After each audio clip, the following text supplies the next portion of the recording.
വേഗം വരുന്ന കർത്താവായ യേശു ക്രിസ്തുവിന്റെ നാമത്തിൽ എല്ലാ വിശുദ്ധന്മാർക്കും സ്നേഹവന്ദനം. കൃപയാൽ നമുക്ക് ഒരു ദിവസം കൂടി കർത്താവ് ദാനമായി തന്നു. കഴിഞ്ഞ രാത്രിയിൽ നമ്മൾ കിടന്നുറങ്ങിയപ്പോൾ നമ്മൾ യാത്ര ചെയ്യുന്ന ഈ ഭൂമി അതേ സ്പീഡിൽ കറങ്ങിയായിരുന്നു. നമ്മുടെ ജീവിതത്തിൻ്റെ സമയം അത് കടന്നു പോയിക്കൊണ്ടിരിക്കുകയായിരുന്നു. എന്നാൽ വീണ്ടും കർത്താവ് നമുക്കൊരു ദിവസം കൂടെ ഈ നിലയിൽ ദൈവവചനം കേൾക്കുവാനും അതിലൂടെ ആത്മീയ സത്യങ്ങൾ മനസ്സിലാക്കുവാനും നിത്യതയെക്കുറിച്ചുള്ള അറിവ് ജ്ഞാനം പ്രാപിപ്പാനും കർത്താവ് നമുക്ക് അവസരം നൽകി എന്നുള്ളത് എത്ര ഭാഗ്യകരമാണ്. നമുക്ക് ലഭിക്കുന്ന സമയങ്ങൾ നമ്മൾ കർത്താവിനോട് ചെലവിടുന്നത് നമുക്ക് നിത്യതയ്ക്ക് വേണ്ടി വളരെ പ്രയോജനമാണ്. നമുക്ക് മറ്റ് പല കാര്യങ്ങൾക്കും വേണ്ടി സമയമുണ്ട്, എന്നാൽ കർത്താവിനോട് കൂടെ സമയം ചെലവഴിക്കുന്നത് പലർക്കും അത് വളരെ ബുദ്ധിമുട്ടുള്ള കാര്യമാണ്. അവർക്ക് സമയം ലഭിക്കാറില്ല. എന്നാൽ ദൈവത്തിൻ്റെ കൃപയാൽ നമുക്കിങ്ങനെ ഒരു അവസരം കൂടി കർത്താവ് ഒരുക്കി തന്നതോർത്ത് കർത്താവിനെ സ്തുതിക്കുന്നു. നമ്മൾ ചിന്തിച്ചുകൊണ്ടിരിക്കുന്ന വിഷയത്തിലേക്ക് നമ്മൾ ഓടി വരികയാണ്. നമ്മൾ ചിന്തിക്കുന്നത് ഒരു ആത്മീയ മനുഷ്യൻ്റെ പ്രത്യേകതകൾ എന്തൊക്കെയാണെന്നുള്ളതാണ് നമ്മൾ ചിന്തിച്ചുകൊണ്ടിരിക്കുന്നത്. അതിൽ നമ്മൾ 3 കാര്യം കണ്ടു. ഒന്ന്, ഒരു ആത്മീയൻ എന്ന് പറയുമ്പോഴത്തേക്കും അവന് ദൈവവചനത്തെ കേൾക്കുമ്പോൾ അത് തിരിച്ചറിയുവാനും മാത്രമല്ല ആ വചനം എപ്പോഴും ധ്യാനിക്കുന്നവനും ആയിരിക്കും എന്ന് നമ്മൾ കണ്ടു. 2, നമ്മൾ കണ്ടത് ഒരു ആത്മീയ മനുഷ്യനാണെങ്കിൽ അവന് ക്രിസ്തുവിൻ്റെ മനസ്സുള്ളവനായിരിക്കും എന്ന് നമ്മൾ കണ്ടു. ഇന്നലെ നമ്മൾ 3-ാമത്തെ കാര്യം കണ്ടത് ആത്മീയ മനുഷ്യന് വീണുപോയവരെ വീണ്ടും യഥാസ്ഥാനപ്പെടുത്തുവാനായിട്ട് കഴിയും. ഒരു ആത്മീയ മനുഷ്യന് മാത്രമേ അത് കഴിയുള്ളൂ. അപ്പോൾ ഇന്ന് നമ്മൾ ഒരു ആത്മീയ മനുഷ്യനെ കുറിച്ച് ചിന്തിക്കുമ്പോൾ നമ്മളിതെല്ലാം ചിന്തിക്കുന്നതിന് പിന്നിൽ അതിനകത്ത് വലിയൊരു ഉദ്ദേശമുണ്ട്. കാരണം യഥാർത്ഥത്തിൽ ഞാനൊരു ആത്മീയനാണോ, ഞാനൊരു ദൈവവൈതലാണോ എന്നുള്ള ആ ശരിയായ തിരിച്ചറിവിന് വേണ്ടിയിട്ടാണ്. അപ്പോൾ ഒരു ആത്മീയ മനുഷ്യൻ അവൻ്റെ ചിന്തയിലും അത് പ്രതിഫലിപ്പിക്കും. നമുക്കറിയാം, നമ്മൾ റോമാലേഖനം 8-ാം അധ്യായം 5-6 വാക്യം വായിക്കുമ്പോൾ ജഡസ്വഭാവമുള്ളവർ ജഡത്തിനുള്ളതും ആത്മസ്വഭാവമുള്ളവർ ആത്മാവിനുള്ളതും ചിന്തിക്കുന്നു. ജഡത്തിൻ്റെ ചിന്ത മരണം, ആത്മാവിൻ്റെ ചിന്തയോ ജീവനും സമാധാനവും തന്നെ. നോക്കണേ, അപ്പോൾ ഒരു വ്യക്തി അവൻ്റെ ചിന്ത 2 നിലയിലാണ് ഇവിടെ പറഞ്ഞിരിക്കുന്നത്. ഒന്ന് ജഡീക ചിന്ത, 2 ആത്മാവിൻ്റെ ചിന്ത. അപ്പോൾ ഈ ചിന്തയാണ് നമ്മുടെ യഥാർത്ഥത്തിൽ നമ്മുടെ മുഖഭാവത്തെ പോലും തെളിയിക്കുന്നത്. ഈ ചിന്ത, നമ്മൾ ഒരു വ്യക്തി ലോകപരമായ ചിന്തയിലാണെങ്കിൽ അവൻ തീർച്ചയായിട്ടും വളരെ ടെൻഷനിലായിത്തീരും. കാരണം നമുക്കറിയാം, നമ്മൾ ലോകപരമായ ചിന്തയിലേക്ക് പോകുമ്പോൾ നമ്മളെ കാർന്ന് തിന്നുവാൻ പിശാചിന് കഴിയും. കാരണം നമ്മൾ പൊടിയാണ്. അപ്പോൾ പൊടിയെ തിന്നുവാൻ നമ്മൾ ലോകപരമായുള്ള ചിന്തയിലാകുമ്പോൾ അവന് നമ്മളെ ആക്രമിക്കുവാനും നമ്മളെ നിരാശപ്പെടുത്തുവാനും നമ്മളെ ടെൻഷനിലാക്കുവാനും ഒക്കെ കഴിയും. അപ്പോൾ അവരറിഞ്ഞോ അറിയാതെയോ അവരുടെ ആ മുഖഭാവം മാറും. അവർ വലിയ ഒരു വല്ലാത്ത ഒരു അനുഭവത്തിലേക്ക് അവർ പോകുന്നതായിട്ട് നമുക്ക് കാണാൻ പറ്റും. അപ്പോൾ നമ്മൾ ചിന്തിക്കുക, കാരണം നമ്മുടെ ഹൃദയത്തിൻ്റെ കണ്ണാടിയാണ് മുഖം എന്നാണ്. അപ്പോൾ നമ്മൾ ഹൃദയത്തിൽ നമ്മൾ ചിന്തിക്കുമ്പോൾ ആ ചിന്തയെ നമ്മുടെ മുഖത്ത് പ്രതിഫലിപ്പിക്കും. ഇവിടെ നമ്മൾ ആത്മീയമായിട്ട് ചിന്തിക്കുകയാണെങ്കിൽ അതിൻ്റെ ഫലം എന്തുവാന്ന് പറഞ്ഞേ, ജീവനും സമാധാനവും തന്നെ. നോക്കണേ, അപ്പോൾ ആത്മീയമായ കാര്യങ്ങൾ നമ്മൾ സംസാരിക്കുമ്പോൾ അവിടെ ജീവനും സമാധാനവും. അപ്പോൾ ജഡത്തിൻ്റെ ചിന്ത മരണം എന്ന് പറയുമ്പോൾ ദൈവത്തിൽ നിന്നുള്ള അകൽച്ചയെ കാണിക്കുന്ന കാര്യമാണ്. അതെപ്പോഴും നമ്മൾ മനസ്സിലാക്കണം, അല്ലേ? ഉൽപ്പത്തിയിൽ കർത്താവ് എന്ന് പറഞ്ഞേ, നിങ്ങൾ ഈ നന്മയും തിന്മയുടെയും ഈ അറിവിൻ്റെ വൃക്ഷത്തിൻ്റെ ഫലം തിന്നുന്ന നാളിൽ നിങ്ങൾ മരിക്കുമെന്ന് പറഞ്ഞപ്പോൾ അവർ ശാരീരികമായൊരു മരണം അവർക്ക് സംഭവിച്ചില്ല. പിന്നെ എവിടെയാണ് മരണം സംഭവിച്ചേ? ദൈവവുമായിട്ടുള്ള ബന്ധത്തിൽ നിന്നും അവർ അകന്നു പോകാനിടയായിത്തീർന്നു. അതുകൊണ്ടാണ് ദൈവം തോട്ടത്തിൽ നടക്കുന്ന ഒച്ച കേട്ടപ്പോൾ അവർ ഓടി ഒളിക്കുവാൻ ആരംഭിച്ചു. അവർ ഭയപ്പെടുകയാണ്. അവർ കർത്താവിൽ നിന്ന് അകന്നു പോവുകയാണ്. അപ്പോൾ നോക്കണം, മരണം എന്ത് ചെയ്യുകയാണ്? മരണം എന്ന് പറയുമ്പോൾ നമ്മളെ ദൈവത്തിൽ നിന്ന് അകറ്റിക്കൊണ്ട് പോവുകയാണ്. അപ്പോൾ ആത്മാവിൻ്റെ ചിന്തയിലാണെങ്കിൽ നമ്മൾ കൂടുതലായി ദൈവവുമായിട്ട് ഒന്നായിരിക്കുന്നൊരു അനുഭവമാണ്. ജീവനും സമാധാനവും നമ്മൾ വളരെ ധാരാളമായി അനുഭവിക്കുന്ന ഒരു അനുഭവമാണ്. എത്ര വലിയ കാര്യമാണ്! അപ്പോൾ കർത്താവുമായിട്ടുള്ള ആ കൂട്ടായ്മ നമ്മളെ കർത്താവുമായിട്ട് ഏക ആത്മാവാക്കുന്നു എന്നുള്ളതാണ് 1 കൊരിന്ത്യർ 6:17 നമ്മൾ വായിക്കുന്നത്. അപ്പോൾ അങ്ങനെയുള്ള ഒരു അനുഭവത്തിൽ നമുക്ക് സ്വർഗീയമായ സന്തോഷത്താൽ നമ്മുടെ ഹൃദയം നിറയപ്പെടും. യഥാർത്ഥത്തിൽ അത് ദൈവഹൃദയത്തെ സന്തോഷിപ്പിക്കുന്നു എന്നുള്ള അതിൻ്റെ സത്യം. അപ്പോൾ ഇവിടെ നമ്മളൊരു കാര്യം മനസ്സിലാക്കേണ്ടത്, നമ്മൾ ഈ ആത്മീയമായ ചിന്തയിൽ നിന്നും അന്യപ്പെടുമ്പോൾ, കാരണം നമ്മൾ ലോകത്തിലാണ് ജീവിക്കുന്നത്, ജഡത്തിലാണ് ജീവിക്കുന്നത്, നമുക്ക് എപ്പോഴും ആത്മാവിലായിരിക്കുവാൻ കഴിഞ്ഞെന്ന് വരികയില്ല. എത്രയെല്ലാം ആത്മീയനാണെങ്കിലും അവൻ 24 മണിക്കൂറും ഈ ആത്മാവിൽ തന്നെ ആയിരിക്കുവാനായിട്ട് കഴിയുന്നത് അസാധ്യമായ കാര്യമാണ്. അപ്പോൾ നമ്മൾ പലപ്പോഴും പല നിലയിലും ജഡീകമായ ലോകപരമായ കാര്യങ്ങളിലേക്ക് കടന്നു പോകും. ആ സമയത്ത് ശത്രുവിന് നമ്മളെ നിരാശപ്പെടുത്തുവാനും ചതിക്കുവാനും കഴിയും. നമ്മളത് മനസ്സിലാക്കണ്ടേ. ആ സമയത്താണ് പലപ്പോഴും പലരും ആത്മീയ ജീവിതത്തിൽ തകരാറുള്ളത്. ഉടനെ ഒരു ആത്മീയന് അത് കാര്യം മനസ്സിലാക്കാനായിട്ട് കഴിയണം, ഇല്ലെങ്കിൽ നമ്മൾ വഞ്ചിക്കപ്പെടാം. അപ്പോൾ നമ്മൾ എങ്ങനെ മനസ്സിൽ കണക്ക് കൂട്ടും? നമ്മൾ ആരാണ്? നമ്മൾ യഥാർത്ഥത്തിൽ ഒരു ആത്മീയനാണോ, അതോ ഒരു ജഡീകനാണോ, ഞാനൊരു ദൈവവേദനാണോ, അതോ പിശാചിനമാനാണോ? ഇത് നമ്മൾ എങ്ങനെ നമുക്ക് മനസ്സിലാക്കാൻ പറ്റും? അവൻ എന്ത് ചിന്തിക്കുന്നോ അത് അവനാകുന്നു എന്നാണ് സദൃശവാക്യം 23:7 ആരംഭത്തിൽ പറയുന്നത്. നമ്മൾ ചിന്തിക്കണം, നിൻ്റെ മനസ്സിൽ കണക്ക് കൂട്ടുന്നത് പോലെ എന്നാണ് അവിടെ മലയാളത്തിൽ വായിക്കുന്നത്. എന്നാൽ യഥാർത്ഥത്തിൽ അത് പറയുന്നത് നമ്മൾ എന്താകുന്നോ അതാണ് നമ്മൾ ചിന്തിക്കുന്നതെന്ന്. അപ്പോൾ നമ്മളൊരു ആത്മീയനാണെങ്കിൽ നമുക്ക് ആത്മീയ വിഷയങ്ങളെക്കുറിച്ചുള്ള ചിന്തയായിരിക്കും. നമ്മളൊരു ജഡീകനാണെങ്കിൽ അവർക്ക് ജഡീക ചിന്തകളായിരിക്കും. അപ്പോൾ ആ ചിന്തകൾ അവരെ ഭരിക്കുന്നത് അവരെന്താകുന്നു എന്നതിൻ്റെ അടിസ്ഥാനത്തിലാണ്. അപ്പോൾ യഥാർത്ഥത്തിൽ വീണ്ടും ജനിച്ച ഒരു ദൈവത്തിലാണെങ്കിൽ നമുക്ക് ആത്മീയമായ നിത്യതയെക്കുറിച്ചുള്ള ഒരു ചിന്തയായിരിക്കും നമ്മളെ ഭരിക്കുന്നത്. നമുക്കറിയാം, നമ്മൾ ഇന്ന് അനേകരും വചനം കേൾക്കുമ്പോൾ തന്നെ മറ്റു പല അന്യചിന്തകൾ അവരെ ഭരിക്കുന്നതുകൊണ്ട് ഈ വചനം അവരിൽ വേണ്ടുവണ്ണം ക്രിയ ചെയ്യുന്നില്ല, ഫലവത്താകുന്നില്ല. അത് നമുക്കറിയാം. നമ്മൾ കർത്താവ് പറഞ്ഞ ആ വിധക്കാരൻ്റെ ഉപമയിൽ പറഞ്ഞല്ലോ, വിധിക്കുന്നവൻ വിധിക്കാൻ പുറപ്പെട്ടു. എന്നാൽ അവിടെ 4 നിലയിലുള്ള സ്ഥലങ്ങളിലാണ് വീഴുന്നത്. ചിലത് വഴിയരികെ വീണു, അത് പറവകൾ വന്ന് തിന്നു. ചിലത് പാറസ്ഥലത്ത് വന്നു, അത് മുളച്ചു വന്നെങ്കിലും അതിന് മണ്ണ് ഇല്ലാത്തതുകൊണ്ട് അതിന് ആഴത്തിൽ വേര് പോകാൻ കഴിഞ്ഞില്ല, അത് പെട്ടെന്ന് വാടിപ്പോയി. ചിലത് മുള്ളിനിടയിൽ വീണു. അപ്പോൾ ഈ മുള്ളിനിടയിൽ വീണത് മുള്ള് ഞെരുക്കിക്കളഞ്ഞെന്നാണ് അവിടെ പറഞ്ഞിരിക്കുന്ന ഒരു പ്രത്യേക കാര്യം. അവർ ഈ ലോകത്തിൻ്റെ ധനത്തിൻ്റെ ചിന്തകൾ എന്നുള്ള കാര്യമാണ് അവിടെ നമുക്ക് പ്രത്യേകമായിട്ടും കർത്താവ് എടുത്തു പറയുന്നത്.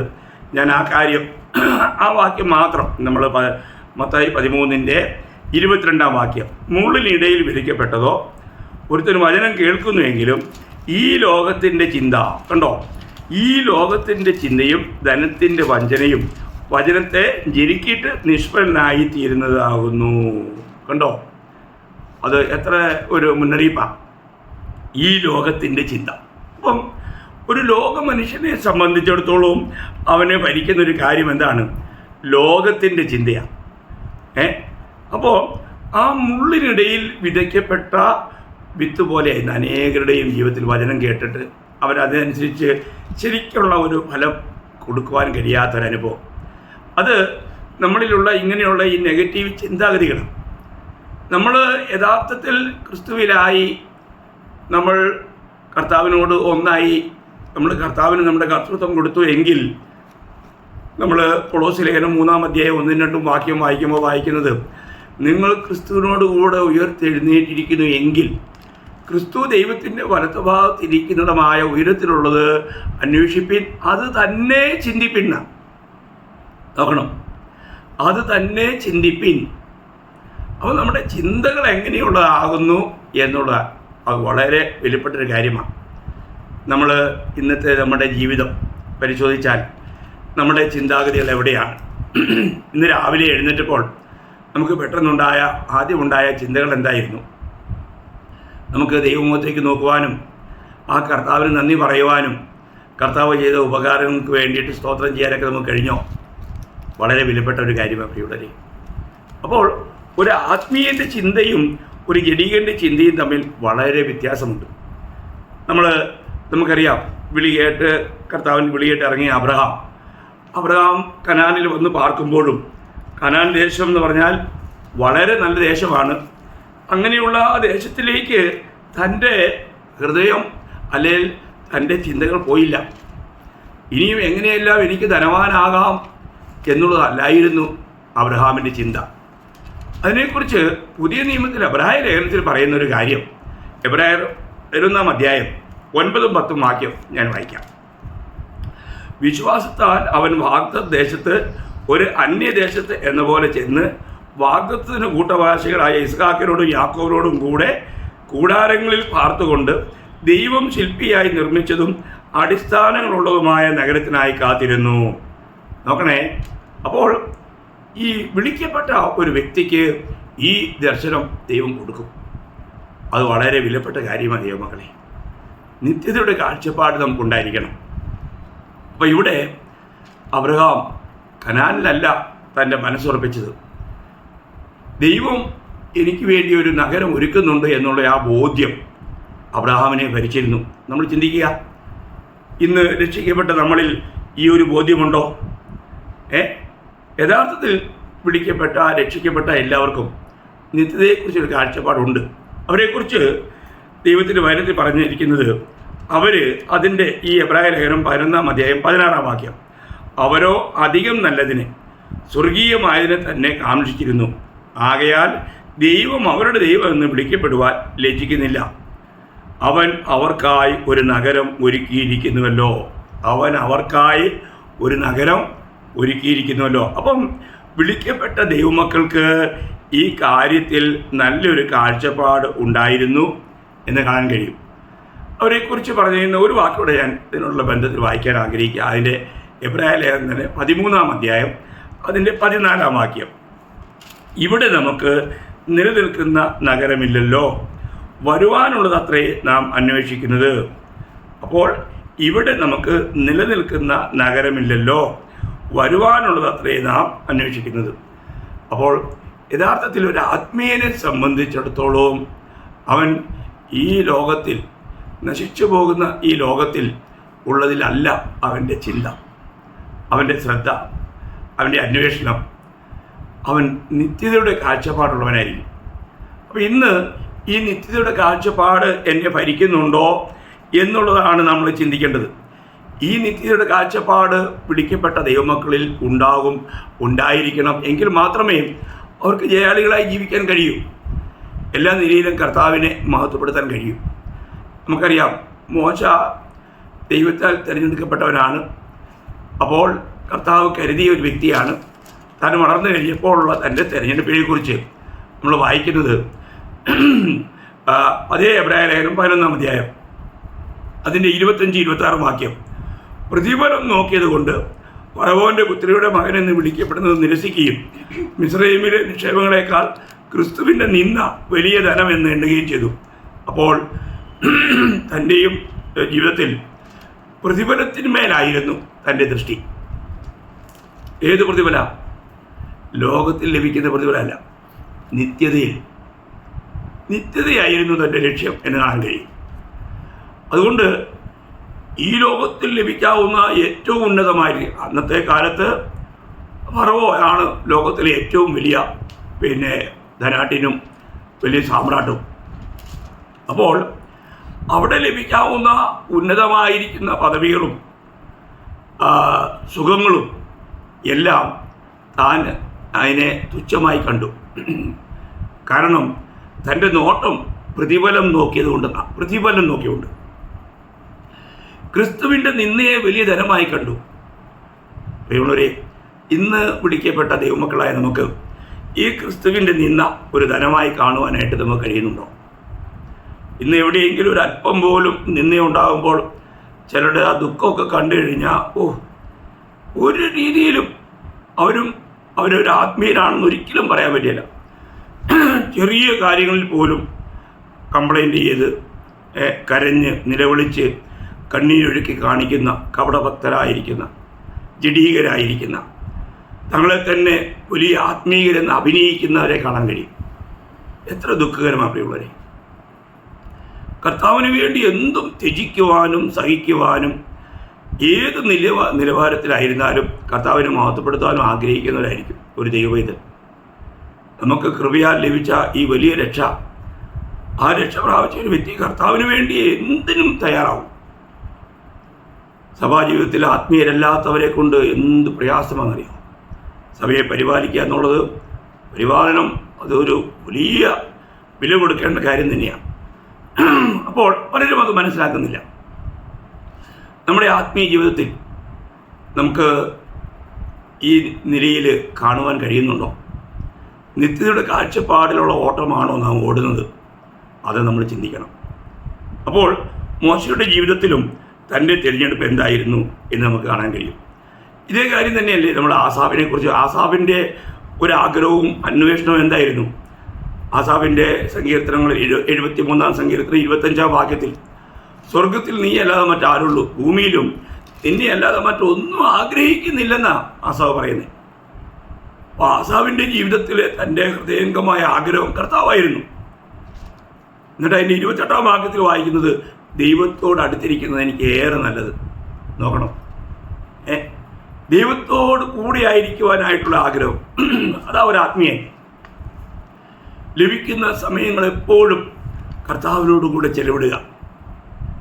ചിലർക്ക് ഒരു കൂട്ടായ്മയ്ക്ക് പോകാമെന്ന് പറയുന്നത് തന്നെ അവർക്ക് വലിയൊരു തലവേദനയാണ്. ദൈവസന്നിധി അവരൊരിക്കലും ആഗ്രഹിക്കുന്നില്ല. അതൊരു ജഡീകൻ്റെ കാര്യമാണ് പ്രിയമുള്ളവരെ. അവർ ജഡീകരാണ്.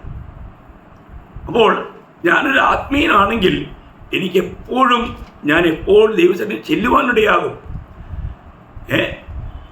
നമുക്ക് ദൈവാലയത്തിലേക്ക് പോകാമെന്ന് പറയുമ്പോൾ ഞാൻ സന്തോഷിച്ചു എന്നാ 122-ാം സങ്കീർത്തനം 1-ാം വാക്യത്തിൽ വായിക്കുന്നത്. എന്നാൽ ഇന്ന് പലർക്കും അതൊരു വലിയ ദുഃഖവും തലവേദനയുമാണ്. കാരണം അവരുടെ അവസ്ഥയെക്കുറിച്ച് അറിയുന്നില്ല. ഞാൻ യഥാർത്ഥമായിട്ടും ഒരു ആത്മീയനാണെങ്കിൽ ആത്മീയ കാര്യങ്ങളിൽ, നിത്യതയുടെ വിഷയങ്ങളിൽ ഞാൻ ശരിക്കും ബോധവാനായിരിക്കും. അപ്പോൾ ഇതേ കാര്യമല്ലേ നമ്മൾ ദാവീദിൻ്റെ ജീവിതത്തിൽ കാണുന്നത്. ദാവീദിൻ്റെ ഒരേ ഒരു ആഗ്രഹവും അന്വേഷണവും എനിക്ക് എങ്ങനെ ദൈവസന്നിധിയിലായിരിക്കാൻ കഴിയുമെന്നുള്ളതാണ്. അതാണ് നമ്മൾ 27-ാം സങ്കീർത്തനം 4-ാം വാക്യത്തിൽ തൻ്റെ ഒരു ആഗ്രഹവും അപേക്ഷയുമായിട്ട് ദൈവസന്നിധിയിൽ ഉണർത്തിക്കുന്നത്. കാരണം എനിക്ക് അവിടുത്തെ ആലയത്തിലായിരിക്കണം, അവിടുത്തെ സൗന്ദര്യം കാണണം, ആ കർത്താവിനോട് കൂടെ സമയം ചെലവഴിക്കണം. അതെത്ര വലിയ കാര്യമാണ് ദൈവമക്കളെ. ഇന്ന് നമുക്ക് അങ്ങനെ ഒരു ആഗ്രഹമുണ്ടോ? അത് ഒരു ആത്മീയൻ്റെ ഒരു വലിയ ലക്ഷണമാണ്. ദൈവത്തോടു കൂടി ആയിരിക്കുവാനുള്ള ഏറിയ ആഗ്രഹം. നമുക്കറിയാം ദാവീദിനെക്കുറിച്ച്. അതുകൊണ്ടാണ് ദാവീദിനെക്കുറിച്ച് അപ്പോസ്തലപ്രവൃത്തി 13-36 എഴുതിയിരിക്കുന്നത്, അവൻ തൻ്റെ തലമുറയിൽ ദൈവത്തിൻ്റെ ആലോചനയ്ക്ക് ശുശ്രൂഷിച്ച് അവൻ ഈ ലോക ജീവിതം കഴിക്കാനിടയായി. ദൈവത്തിൻ്റെ ആലോചനയിൽ ശുശ്രൂഷിക്കുന്നവൻ എത്ര വിലപ്പെട്ട കാര്യമാണ്. നമ്മൾ 17-ാം സങ്കീർത്തനത്തിൽ 5-ാം വാക്യത്തിൽ ദാവീദ് പറയുന്ന ഒരു കാര്യമുണ്ട്. താൻ പറയുന്നത് ഇങ്ങനെയാണ്, എൻ്റെ നടപ്പ് നിൻ്റെ ചുവടുകളിൽ തന്നെയായിരുന്നു, എൻ്റെ കാൽ വഴുതിയതുമില്ല. ദൈവത്തിൻ്റെ കാൽ ചുവടുകളിൽ നടക്കുന്ന ഒരു ദാവീദ്. നോക്കുക, ദാവീദ് കർത്താവിന് വേണ്ടി സംസാരിക്കുന്നത് നമുക്കറിയാൻ കഴിയും. നമ്മൾ 2 ശമൂവേൽ അതിൻ്റെ 23-ാം അധ്യായത്തിൻ്റെ 23-ാം അധ്യായം അതിൻ്റെ 2-ാം വാക്യത്തിൽ വായിക്കുന്നത് 23:2, യഹോവയുടെ ആത്മാവ് എന്നിൽ സംസാരിക്കുന്നു, അവൻ്റെ വചനം എൻ്റെ നാവിന്മേലിരിക്കുന്നു. ഉണ്ടോ? അവിടെ യഹോവയുടെ ആത്മാവ് എന്നിൽ സംസാരിക്കുന്നു, അവൻ്റെ വചനം എൻ്റെ നാവിന്മേലിരിക്കുന്നു. അപ്പോൾ ദൈവത്തോട് കൂട്ടായ്മ അനുഭവിക്കുന്ന, ദൈവസന്നിധിയിൽ സമയം ചിലവഴിക്കുന്ന ആ ദാവീദ് ഇവിടെ പറയുകയാണ്, എന്താണ്? യഹോവയുടെ ആത്മാവ് എന്നിൽ സംസാരിക്കുന്നു, അവൻ്റെ വചനം എൻ്റെ നാവിന്മേലിരിക്കുന്നു. എത്ര വിലപ്പെട്ട കാര്യമാണ് ദൈവമക്കളെ. നമ്മുടെ ജീവിതത്തിൽ ആത്മീയ ജീവിതത്തിൽ നമ്മൾ വളരെ ഗഹനമായിട്ട് മനസ്സിലാക്കേണ്ട ഒരു കാര്യമാണ്. ഇന്ന് നമുക്ക് നമ്മുടെ ജീവിതാനുഭവം നോക്കുമ്പോൾ എങ്ങനെയാണ് ഈ ദാവീദ് പറയുന്ന 19-ാം സങ്കീർത്തനം 14-ാം വാക്യത്തിൽ, എൻ്റെ വായിലെ വാക്കുകളും എൻ്റെ ഹൃദയത്തിലെ ധ്യാനവും നിനക്ക് പ്രസാദമായിരിക്കുമാറാകട്ടെ. നമ്മൾ ചിന്തിച്ചേ ദൈവമക്കളെ, നമ്മുടെ വാക്കുകൾ കേൾക്കുന്ന ദൈവം സന്തോഷിക്കുന്നുണ്ടോ? നമ്മുടെ വാക്കുകൾ കേൾക്കുന്നവർക്ക് ആത്മീയ ഉന്നതി വരാറുണ്ടോ? നമ്മുടെ വാക്കുകൾ ഉപ്പിനാൽ രുചി വരുത്തിയതാണോ? നമ്മളതാ പരിശോധിക്കുന്നത്. എൻ്റെ ഹൃദയത്തിൽ വിചാരങ്ങൾ കാണുന്ന ദൈവം സന്തോഷിക്കുന്നുണ്ടോ? ദൈവത്തെ പ്രസാദിപ്പിക്കുന്ന വിചാരങ്ങളാണോ നമ്മുടെ ഉള്ളിൽ നടക്കുന്നത്? ഒരാത്മീയൻ ഈ വിഷയത്തിൽ വളരെ ശ്രദ്ധാലുവായിരിക്കും. അപ്പം നമ്മുടെ ഹൃദയത്തിൽ ഇന്ന് നശിച്ചു പോകുന്ന ആത്മാക്കളെക്കുറിച്ച് ഭാരമുള്ളവർ വളരെ കുറവാണ്. കർത്താവ് ഈ ലോകത്തിൽ സഞ്ചരിച്ചപ്പോൾ കർത്താവ് തന്നെ പറഞ്ഞല്ലോ, പിതാവ് എന്നിലൂടെ സംസാരിക്കുന്നു എന്നാ യോഹന്നാൻ 14:10 കർത്താവ് പറഞ്ഞു. അപ്പം ഈ സംസാരം തന്നിലൂടെ പിതാവ് ചെയ്യുന്നു.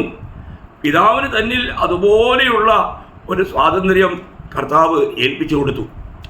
നമ്മൾ ചിന്തിക്കണം, ഒരു ക്രിസ്തീയ ജീവിതം എപ്പോഴും ദൈവം നമ്മളിലൂടെ സംസാരിക്കുന്ന ഒരു ജീവിതമായിരിക്കണം. അതാ ഒരു ആത്മീയൻ്റെ ജീവിതം. ഇന്ന് ആത്മീയ കാര്യങ്ങളെക്കുറിച്ച് പൊതുവെ പലർക്കും അതിനുള്ളൊരു കാഴ്ചപ്പാടില്ല. എന്നാൽ നമുക്ക് ഈ കാഴ്ചപ്പാടുണ്ടായിരിക്കണം. നമ്മുടെ ജീവിതത്തിൽ പൗലോസ് തൻ്റെ ജീവിതത്തിൽ തൻ്റെ അനുഭവത്തോടുള്ള ബന്ധത്തിൽ പറയുന്ന കാര്യം 2 കൊരിന്ത്യർ 13-ാം അധ്യായം അതിൻ്റെ 3-ാം വാക്യത്തിൽ, ക്രിസ്തു എന്നിൽ സംസാരിക്കുന്നു. നോക്കണം, ആരാണ്? ക്രിസ്തു എന്നിൽ സംസാരിക്കുന്നു. അതിൻ്റെ 12-ാം അധ്യായം 19-ാം വാക്യം, 12:19, ക്രിസ്തുവിലാകുന്നു ഞാൻ സംസാരിക്കുന്നത്. ക്രിസ്തുവിലാകുന്നു ഞാൻ സംസാരിക്കുന്നത്. അതിൻ്റെ അവസാന ഭാഗം ഞാൻ ആ ഇമ്പോർട്ടൻ്റ് ഭാഗങ്ങൾ മാത്രം എടുത്ത് വായിക്കുക, ചിന്തിക്കുക പ്രിയമുള്ളവരെ. അപ്പോൾ ക്രിസ്തു എന്നിൽ സംസാരിക്കുന്നു. എന്നിട്ട് 11:10 പറയാണ്, ക്രിസ്തുവിലാകുന്നു ഞങ്ങൾ സംസാരിക്കുന്നത്. നോക്കണേ ദൈവമക്കളെ, നമ്മുടെ ജീവിതം ഒരു ആത്മീയനെപ്പോഴും ജഡത്തിലായി ജഡീകമായ നിലയിൽ, നമുക്കറിയാം ജഡത്തിലായി കഴിയുമ്പോൾ അവന് കോപം വരും.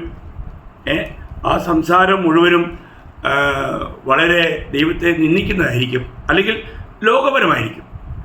നമുക്കറിയാം ഒരു ജഡീകനായിട്ട് ഇടപെടുമ്പോൾ നമുക്ക് അവരോടുകൂടെ സമയം ചെലവഴിക്കുവാൻ നമുക്ക് വേദനയുണ്ടാവും, നമ്മുടെ ഹൃദയം നീറും. കാരണം അവർക്ക് സംസാരിക്കാൻ ആകപ്പാടെ ഉള്ളത് ലോകകാര്യങ്ങളായിരിക്കും. ലോകത്തെക്കുറിച്ച് മണിക്കൂറുകൾ അവർ സംസാരിച്ചുകൊണ്ടിരിക്കും. എന്നാൽ ആത്മീയ കാര്യം പറയുമ്പോൾ ഞാൻ ചിലപ്പോഴൊക്കെ അങ്ങനെയുള്ള ചില ജഡീകർ അവരെ ഒന്ന് പറഞ്ഞു വിടാൻ ഗത്യന്തരമില്ലാതെ വരുമ്പോൾ ഞാൻ ഉടനെ ആത്മീയമായ കാര്യങ്ങൾ പറയാൻ ആരംഭിക്കും. ഉടനെ അവർ ഇപ്പം എനിക്ക് സമയമില്ല, പിന്നെ ആട്ടെന്നും പറഞ്ഞുകൊണ്ട് ഉടനെ ഓടിക്കളയും. അപ്പോൾ ഈ ഇങ്ങനെയുള്ള ജഡീകരുമായിട്ട് നമ്മൾ അവരെ ഓടിക്കുവാൻ കഴിയുന്ന ഒരു കാര്യം ഈ ദൈവത്തിൻ്റെ വചനം പറഞ്ഞാൽ മതി. കാരണം യോഹന്നാൻ 8:47 കർത്താവ് പറഞ്ഞത്, ദൈവസന്തതിയായവൻ ദൈവവചനം കേൾക്കുന്നു എന്നാണ്. അപ്പോൾ ദൈവസന്തതി അല്ലാത്ത ഒരു വ്യക്തിക്ക് ദൈവവചനം കേൾക്കാൻ കഴിയില്ല. അതുതന്നെ നമുക്ക് പ്രത്യേകമായിട്ട് മനസ്സിലാക്കാൻ കഴിയുന്നൊരു കാര്യമാണ്. അപ്പോൾ നമുക്ക് ഇന്ന് ഒരു വ്യക്തി അവൻ ഒരു യഥാർത്ഥത്തിൽ ജഡീകനാണോ ആത്മീയനാണോ, അവർ വ്യാപരിക്കുന്ന ആത്മാവ് ഏതാണ് എന്ന് മനസ്സിലാക്കാൻ കഴിയുന്നത് അവരുടെ സംസാരത്തിലൂടെ. ചിലർ കൂടിക്കഴിഞ്ഞാൽ ലോകപരമായ കാര്യങ്ങൾ പറഞ്ഞ് മണിക്കൂറുകൾ ചിലവിടും, എന്നാൽ അവർ ആത്മീയമായ ഒരു കാര്യങ്ങളും ചിലർ ഫോണിലുള്ള സംസാരം പോലും കേട്ടാൽ നമുക്ക് വലിയ വേദന തോന്നും. അവർ വളരെ മണിക്കൂറുകൾ അവർ ഫോണിൽ സംസാരിക്കുമ്പോൾ ആത്മീയമായ കാര്യങ്ങളൊന്നും സംസാരിക്കാറില്ല. ദൈവമക്കളെ, നമ്മൾ ഇന്ന് സംസാരിക്കുന്ന കാര്യങ്ങൾ എങ്ങനെയുണ്ട്? നമ്മൾ അതിനെ വളരെ വെളിപ്പെടുത്തുന്ന ഒരു വാക്യം നമ്മൾ അതിനെക്കുറിച്ച് മനസ്സിലാക്കാൻ 1 യോഹന്നാൻ 4-ാം അധ്യായം അതിൻ്റെ 5-6 വാക്യം, അവർ ലൗകികന്മാരാകയാൽ, ജഡീകരെക്കുറിച്ച് പറയുന്ന കാര്യമാണ്, അവർ ലൗകികന്മാരാകയാൽ ലൗകികമായി സംസാരിക്കുന്നു, ലോകം അവരുടെ വാക്ക് കേൾക്കുന്നു.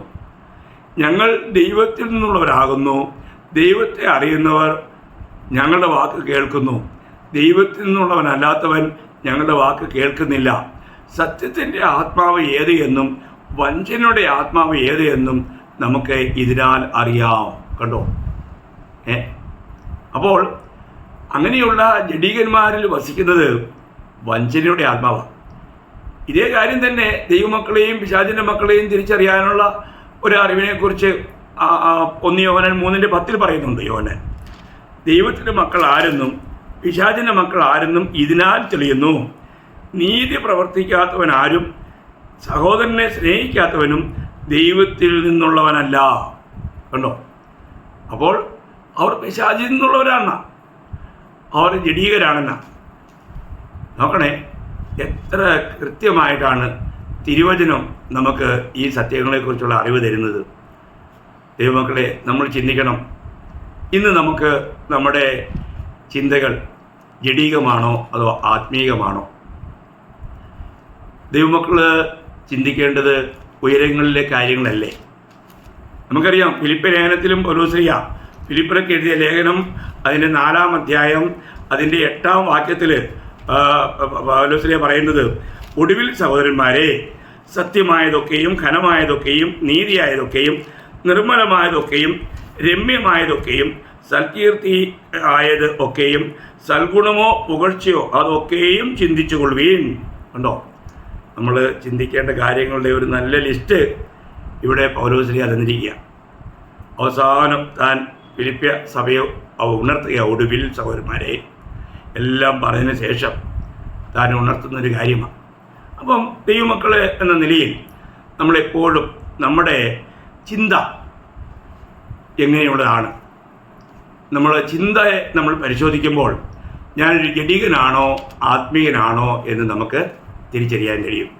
നമുക്ക് ജീവിതത്തിൽ ലഭിക്കുന്ന സമയങ്ങൾ യഥാർത്ഥത്തിൽ നമ്മൾ ലൗകികമായ ജഡീകമായ ചിന്തകളിലാണെങ്കിൽ അവർ തികച്ചും ജഡീകരാണ്. എന്നാൽ നമ്മൾ സ്വർഗീയമായ ദൈവികമായ നിത്യതയോട് ബന്ധപ്പെട്ട കാര്യങ്ങളിൽ നമ്മൾ ചിന്തയിലാണെങ്കിൽ അവരെ യഥാർത്ഥത്തിൽ ആത്മീയരാണെന്നാണ് തിരുവചനം നമ്മളെ പഠിപ്പിക്കുന്നത്. നമുക്ക് നമ്മളിലേക്ക് ആരും നോക്കുമ്പോൾ നമ്മുടെ ചിന്തയെ മറ്റുള്ളവരാരും കാണുന്നില്ലായെങ്കിലും, ചിന്തയെക്കുറിച്ച് പറഞ്ഞാൽ ഒരുപാട് വിഷയങ്ങളുണ്ട്, ഞാൻ അങ്ങോട്ടൊന്നും പോകുന്നില്ല. നമ്മളൊരു ആത്മീയനോ ജഡീകനോ എന്നതിൻ്റെ തിരിച്ചറിവിന് വേണ്ടിയുള്ള അല്പ കാര്യങ്ങൾ മാത്രമാണ് പങ്കുവയ്ക്കുന്നത്. അല്ലെങ്കിൽ പിന്നെ ചിന്തയെക്കുറിച്ച് വിചാരപ്പെടുന്നതിനെക്കുറിച്ചൊക്കെ ഒരുപാട് കാര്യങ്ങൾ നമുക്ക് മണിക്കൂറുകൾ പറഞ്ഞാലും തീരെയല്ല. നമുക്കതല്ലോ നമ്മൾ അല്പസമയം കൊണ്ട്, ഞാൻ യഥാർത്ഥത്തിൽ ഒരു ആത്മീയനാണെങ്കിൽ എൻ്റെ ചിന്താഗതികൾ എപ്പോഴും നിത്യതയെക്കുറിച്ചുള്ള സ്വർഗീയമായ ദൈവീകമായ ആത്മീയമായ കാര്യങ്ങളായിരിക്കും.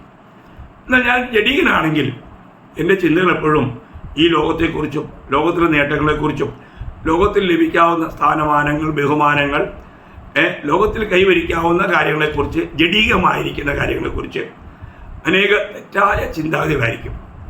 അപ്പോൾ ഇന്ന് ഏത് ചിന്തയാണ് നമ്മളെ ഭരിക്കുന്നത്? നമ്മുടെ ചിന്തകളെ നമ്മളൊന്ന് വിലയിരുത്തിയാൽ ഞാനൊരു ആത്മീയനാണോ ജഡീകനാണോ എന്ന് നമുക്ക് തിരിച്ചറിയാനായിട്ട് വളരെ എളുപ്പമുണ്ടാകും.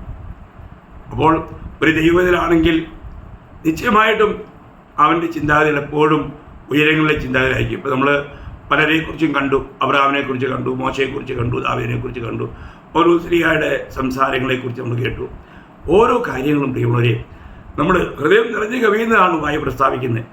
നമ്മുടെ ചിന്തകൾ, നമ്മുടെ വിചാരങ്ങൾ, നമ്മളുടെ ആഗ്രഹങ്ങൾ എന്താണ്?